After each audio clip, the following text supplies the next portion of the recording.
What is happening, guys? Cowboy here, and we are back, ready to continue on our way over to the High Wall of Lothric.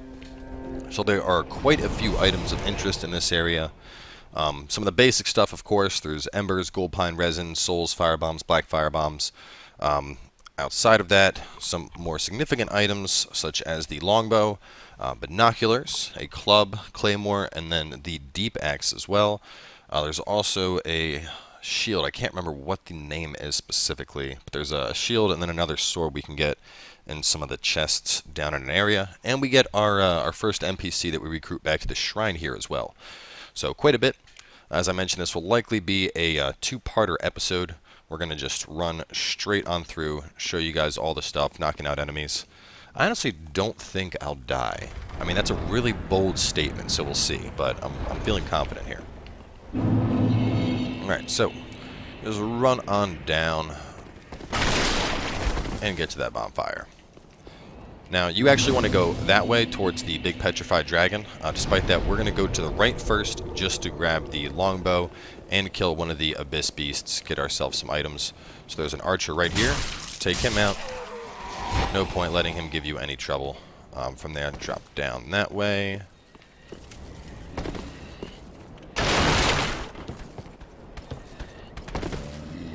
And we'll kill Battle Axe guy. Now, this guy can be kind of beefy. With the appropriate weapons, such as the axe, as you can see, I'm able to stagger lock him. It's one of the better things about things like the axe and mace, is you have very good staggering capabilities. We got the dogs.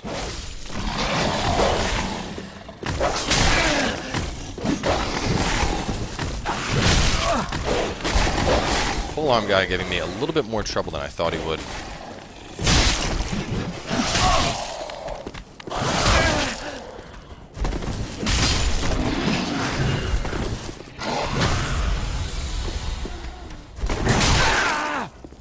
Alright, we're just going to stagger him down. It's the great thing about the axe. Once you start hitting, you can pretty much just lock them in place and beat them into oblivion. And it doesn't matter. We can heal up now because we're going to end up hitting the bonfire before we continue onward anyway. So up here, one of these enemies will spawn into an abyss beast. Keep that in mind. If I remember, I think it's the one that's right there praying. Yep, there he is. Oh no, we fluked out and killed him. So that's something I should probably mention. The enemies that have the potential to spawn and become an abyss beast, you can kill them before that spawn happens. If you kill them before that spawn happens, you just get the souls that would be associated with killing them normally. If you wait until they become an abyss beast, you'll get more souls out of them, and in addition, the abyss beasts will always drop an ember. So unfortunately, he did not become one there. I didn't mean to actually hit him with the axe, but just so you know, he can become one. You do get an ember from it, and I believe he also has a chance to drop a Titanite shard as well. So right before I go back, looking right down there, there's a shortcut. That'll be the shortcut to the boss for this area. We unlock that a bit later.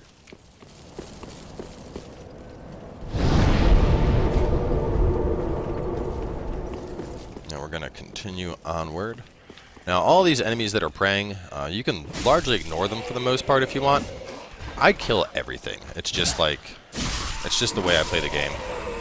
You know, free souls are free souls, even if it's only 36. Soul is a soul in my book.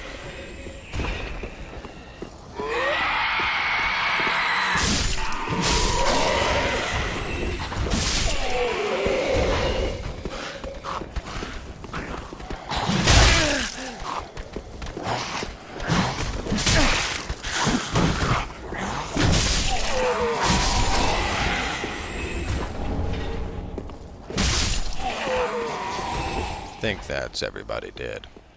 Oh yes, let me go up here first. So up here we're going to be grabbing our binoculars.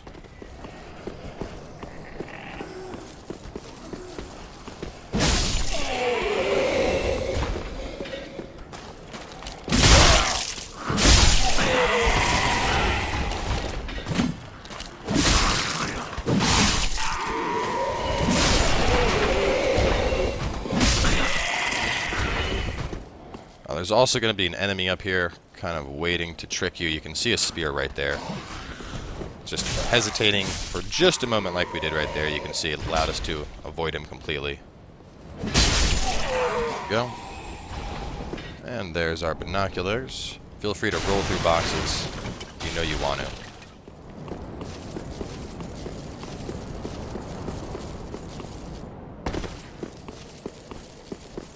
So from this dragon, we are going to go here, drop on down, and get ourselves some resin. Now this is just the staircase we could have taken. Here it is, just to pull everything back together. By just going that way, you gain access to the resin. Enemy behind here. Take him out. Grab some fire bombs. Now, this is just a view. You can't actually go this way at all, but you can kind of see some of the enemies that are waiting for us up ahead. This guy wants to come up and play. We'll send him back down. Get back here, loot. Nope. There we go. Got a longsword off him. Nice. That's not a guaranteed drop, for those curious. So here, we're going to break this guy's shield. Oh, he's actually going to attack. Usually they wait to shield up much longer. So this is where the dragon's at. Now, to make this easier, what we're going to do is sprint straight through.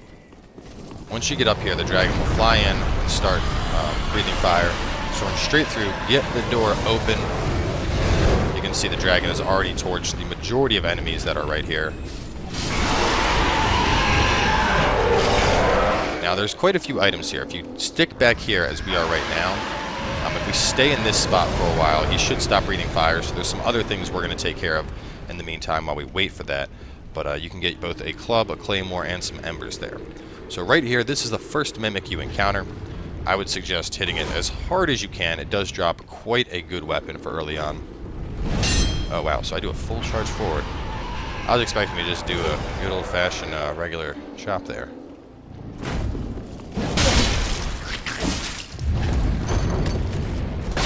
Roll back. The biggest thing you have to watch for on the mimic is its grab.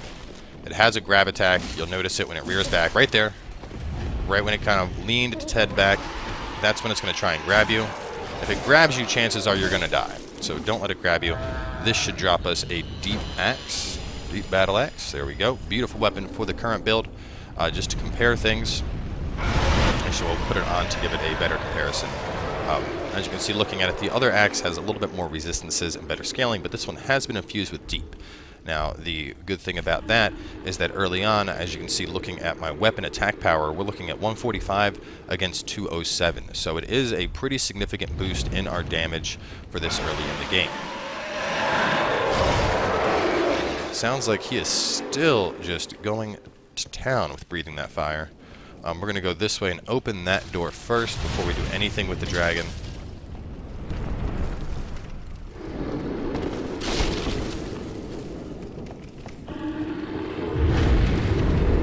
Now this is actually, this path will lead us to our very first bonfire, or our first bonfire like inside the level, I should say. 'Cause it's not the first, but, you know, that start bonfire I wouldn't consider our first bonfire, only because it's like, you know, you start there. So this is our first progression bonfire for the area. So for now, at least run past that night, just to be safe. Run up here, get the bonfire lit. You'll thank me later. Real quick, trying to recall, I don't believe there's any items. Oh, look at that. One Titanite shard.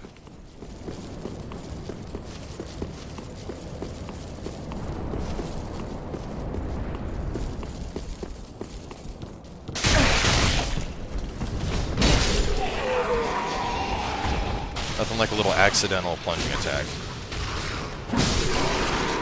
Alright, so now we're going to grab some of those items back by the dragon, particularly the Ember. Claymore is also a very nice choice to snatch up. We're also going to take care of the Knight. Now, if you're good at parrying, parrying is a great way to take him out. In general, I'm terrible at parrying, even though I've played Souls as long as I have. Parrying involves pressing the left trigger with certain shields right before the enemy would attack. So, like that. Right as their weapon's about to strike, you can parry. and it'll put them into a riposte state. If you're not good at parrying, your other options are, of course, blocking and attacking during your open window, or, as I would prefer, either just rolling and getting a backstab or stagger locking the enemy. So as you can see there, we use the axe to effectively stagger that enemy down. Got our ember. Now we can run out here, we'll take a little bit of fire damage. We're going to go for it anyway. Club.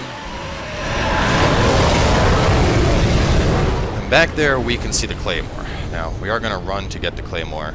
Good chance I could die. If we wait right here just a little bit, he should stop casting fire, similar to how he was before. As you can see, now is our window, so we are going to sprint. Now he's going to cast fire in just a second here, but we can make it to the claymore. And now that we got the claymore, roll down. There we go. And now we have the claymore in addition to avoiding death by fire.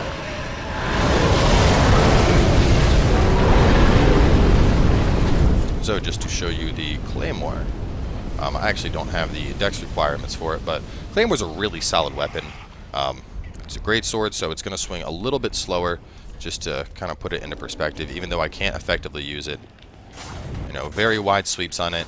And you really can't go wrong with the claymore. Claymore is a weapon that you could play the entire game through with no regrets. So keep that in mind. You don't need to grab super special weapons all the time. Some of the most basic weapons you get are some of the best.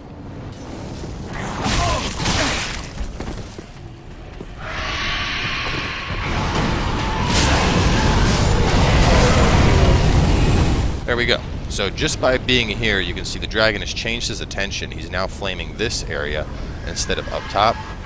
Gotta wait for him to go again. Oh, nope, he's gonna flame both. Well, that's fine.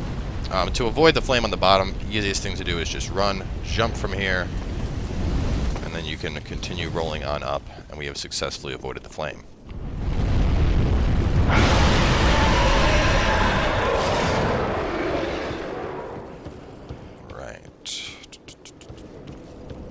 Grab the fire bombs. Now, since we did use up our Estus fighting the dragon, of course, we are going to go real fast, just hit up the bonfire. Now we're going to go get ourselves our NPC. If you wait just a second, this knight will leave the room. Of course, you are free to fight him again if you want.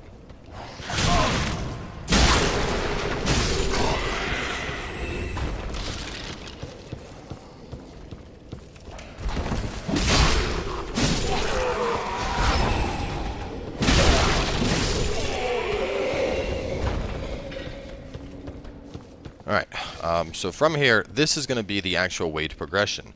But, of course, you may notice that there's a ladder right here. Now, this will take us down, and there's two things of importance that I'm going to note down here. Neither of them are really applicable at this second, but I think they're both important to at least mention, so you guys are curious about them. There's our backstab.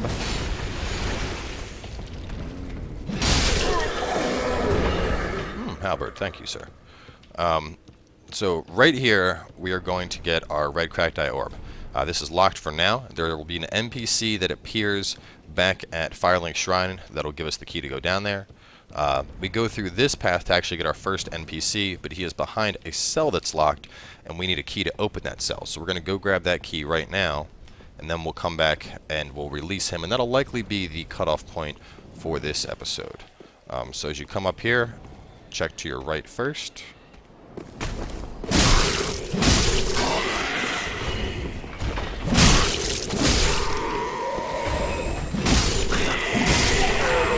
Now at this point I would suggest equipping some fire bombs. We are going to be fighting an Abyss Beast in just a moment here.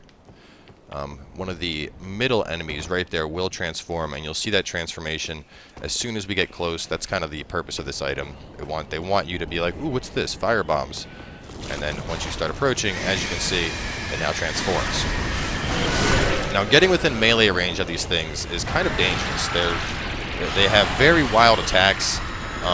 It's kind of hard to tell where they're actually going to hit as well, just because of the wriggling all over the place. fire bombs do take them out quite easily. As you can see, Ember and Titanite Shard. Now, be careful here. We're going to swing around. I like to go around from the back. There we go. We got our Crystal Lizard. Got a Raw Gem off him. Now we're going to pick up a large soul right there. You can also scare that lizard into the Abyss Beast, and the beast will kill it for you as well. That is an option. Alright, let's go down. We'll ignore him for now. Circle around. Pick up the black fire bombs. Now we're going to be going a different path. We're going to kill this guy just because he's going to prove to be bothersome in a little bit.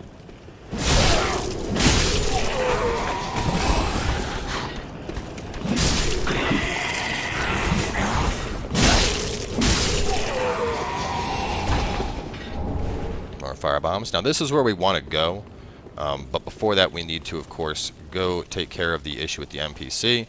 There's a knight we can fight here, but first we're going to be going into this room.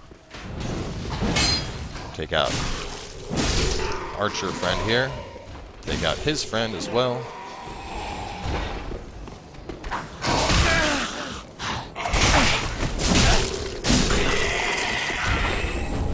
Get our Titanite Shard. I don't even know what just happened right there. It's kind of funny though.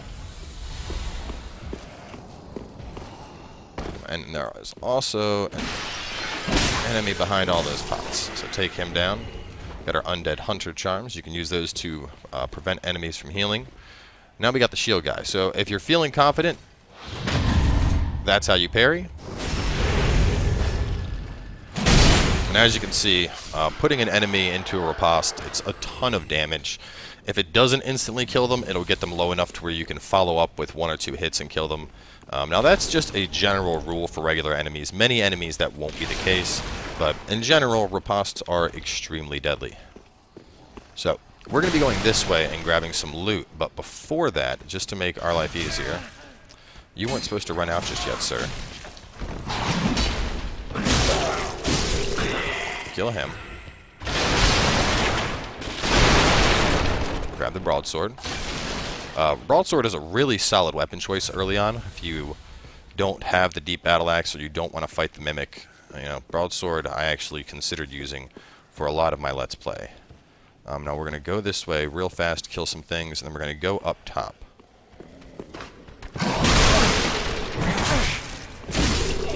Take him down. Open this chest for our Silver Eagle Kite Shield. Very nice to pick up early on.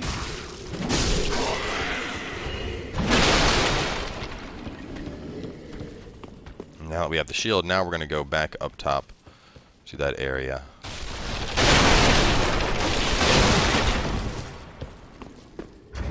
While we're going, just to show you the new shield that we just got, let me actually rearrange some stuff here.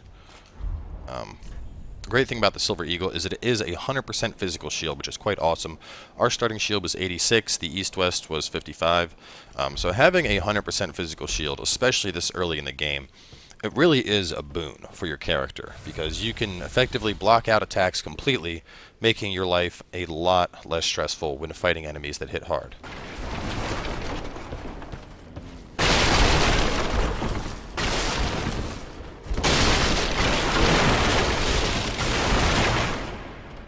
Grab the green blossoms, roll on down, another chest right here, the Store Straight Sword, another decent weapon choice for early on. As you can see, this is more of a solid upgrade to the Knight weapon, 10, 10, 12, decent weapon. Take my axe back out. Now, this room can be a little tricky depending on how you approach it. As you can see, looking down, you can see these groupings of barrels. Now, these are fire barrels. So if you were to aim very carefully and hit at a fire barrel, such as right about now, you'll basically instantly kill the enemy. So in a similar nature, it should be able to... Yep, Got him down while he was next to the barrels. There's one more enemy. He's over that way. I don't know if he's going to come out. I'd like to hit him with that other group of barrels, but he just might not be having it. We got this one instead. We can circle around.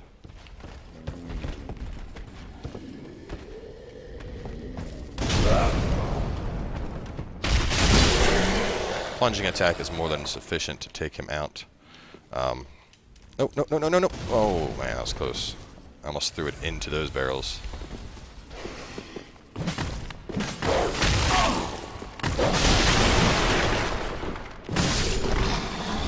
Grab the cell key. We can now pick up our NPC.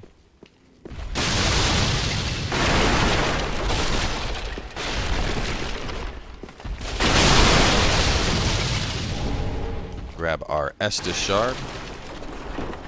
Don't want to miss out on those. Alright. So, with 100% physical, as you can see, very easy to block, circle around, get backstabs on enemies. As you saw though, when we blocked that attack, we did take quite a bit of damage to our stamina. Now, obviously with high enough stamina, this isn't going to be a major concern, but it is important to note that when you're blocking, if your stamina goes all the way down, your character will be put into a guard broken state, where at that point he is vulnerable to a riposte. So do keep that in mind. That can be a very dangerous predicament to find yourself in. So real fast, we're going to go down here. We're not going to touch this area at all just yet. We are just going to run on past it.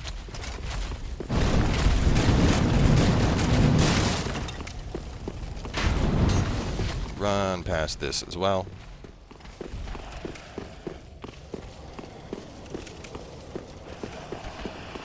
If you're worried about enemies chasing you from here, as soon as you get on the elevator, just shield up. You should be able to keep anything that's followed you away from accessing that elevator and coming up top with you. Pick up our throwing knives. And this is the shortcut that I referred to back at the beginning of the episode. So as you can see, now we've come full circle. We are all the way back at the start. If we run up here, there's our little archer guy. A couple of quick rolls to avoid the dogs. And we are back at the bonfire.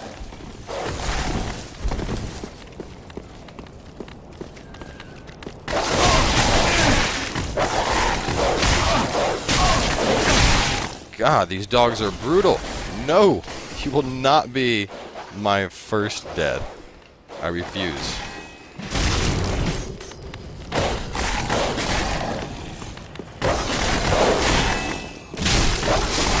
Oh my god, the dogs were the first death. Just like Bloodborne, man. Gotta hate those dogs. Either way, though, I mean, we made it all the way through. And unlike Bloodborne, for those coming from that, in Dark Souls, when you die, your souls are just dropped in a pile on the ground. They don't get sucked into an enemy. So, from here, this was the last bonfire we rested at. We're fast. We're going to travel back to the High Wall of Lothric, which is the first bonfire for this area.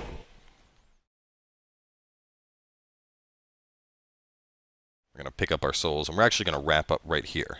From here, we have a couple other things of interest in this area, and then following that, we have our second boss of the game. So, either way, I hope you guys enjoyed the episode detailing